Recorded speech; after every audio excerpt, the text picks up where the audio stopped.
Greetings, people who really like grammar and will probably unsubscribe after they watch this. That's okay, I'm used to it. Now, I did many videos on the word that. I tried to explain that I didn't think it was a relative pronoun. I renamed it. I analyzed it thoroughly, more so than anyone ever has. And I also mentioned that I didn't want to talk about the other so-called relative pronouns. I focused on that.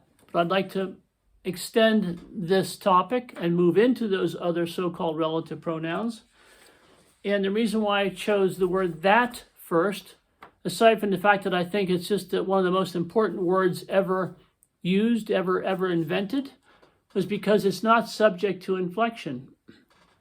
You see, you can't say that's, thatter, thatting, that ever, thatted, that self. You see, it's not subject to inflection. It's a beautiful word in and of itself. Okay? Then I made a bunch of videos and I talked about how I took the functions of the word that, restructured them a little bit, renamed them a little bit. I came up with these terms, the 5 functions. Number 4 especially was important to me because that's where we're headed in this series of videos. We're headed here because we're looking at the so-called relative pronouns as abstract proforms. And that abstract proform could be referred to as an associator or a distinction indicator.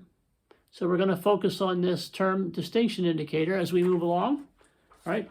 I know it sounds a little boring, but the ending is going to be totally cool because you're going to hear terms that you've never heard and see something in these words that I'm sure you've never seen. Now, the word that, all right, has a base form, just regular form. It's a single morpheme. That's what they call it, morpheme. And the word that is used in the base form in 4 applications. And then there's a metaform, I call it, because it goes beyond. All right, I talked about that in the other videos. You can review that. I won't go on and on here. And when I talk about the meta function, the word that, all right, comes after the noun, all right? Book that is green, okay? And you would say it's a meta function because the word that, unlike when it's used in the base form, okay, which becomes before the subject or predicate, in this case, it comes after the noun that it's associated with, okay? And that would be what you call a meso function or middle function. But the function itself, all right, the action is a meta function. It goes beyond the base form. It goes beyond the ordinary, okay? The ordinary. Now, the distinction indicator, that function that we're focusing on, is a proform, which I discussed in those previous videos. It's a word or lexical unit that is dependent for its meaning on reference to some other part of the context or sentence in which it occurs. Just a quick review here, okay? Be patient. If you have 2 sentences here, all right? 2 complete sentences, I call them genuine clauses. You have the plant died, and then you have the plant was a rose. So what happens here is, okay, your meta function is the word that, all right, substitutes for not only words, but punctuation. You see, I went through that in the other videos. You can review that. But I have to tell you this because it's critical to where we're headed. 2, 3, or 4 videos down the road here in this series.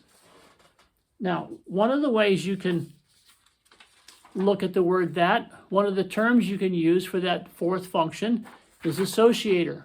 All right, I went over that. I showed how the word that, all right, associates your noun with your predicate, or in this case, your noun with your clause. I went over all that. You can review that, but I'm not going to spend a lot of time on it. I'm just trying to show you that we're headed in a direction, and it's pretty neat, pretty cool, right? Then I mentioned that I don't believe that there's such a thing as a relative clause or adjective clause. I mean, there is, but I don't call it that. I call it either a distinction phrase or a distinction clause. All right? So I went over all that. Then I showed you what the distinction phrases and clauses actually were. I won't spend time on this. I'm just showing you that the term I prefer to use for that so-called relative pronoun is a distinction indicator. That's the point I'm trying to impress. And the other key point I'm trying to impress, and that's why I'm making this video, which you might think is unnecessary, is because by the time we get to the end of this series of videos, there's going to be two features and beautiful things that I'll speak of that heretofore have not been spoken of by anybody, ever. So here you see, okay, you have a referent when you use a distinction clause, okay, or a distinction phrase, all right, it involves reference. For example, the distinction phrase here, all right, this refers backwards, see that refers backwards to what you could call an antecedent referent. I talked about this before. But the key point I'm trying to make, and that's the whole reason for this video, which you think might be unnecessary, is I must point out before we move forward that the referent here, okay, your antecedent referent is given. In the examples I've shown up to this point, up till today, the referent is given, it's evident, it's clearly shown, it's visible, it's specified, it is given. You know what it is, it's plain and clear. In this case, it's plant. In this case, it's book. So that's what we're doing here in this 7, 8, 9 minute video, is making several points. One of which is we can form distinction clauses and phrases, right, with words other than that. And we have to identify where the referent is and what kind of referent it is. I know that sounds weird and boring, but it's important. So this video here, which I'm going to end, is geared toward getting those two features into your mind so we can move forward. And then a few videos down the line, we'll have a happy ending. Okay, that sounds weird, but bear with me. It's grammatically new. No one's ever said it, and I'm going to say it first. Thank you for being incredibly patient, and good night.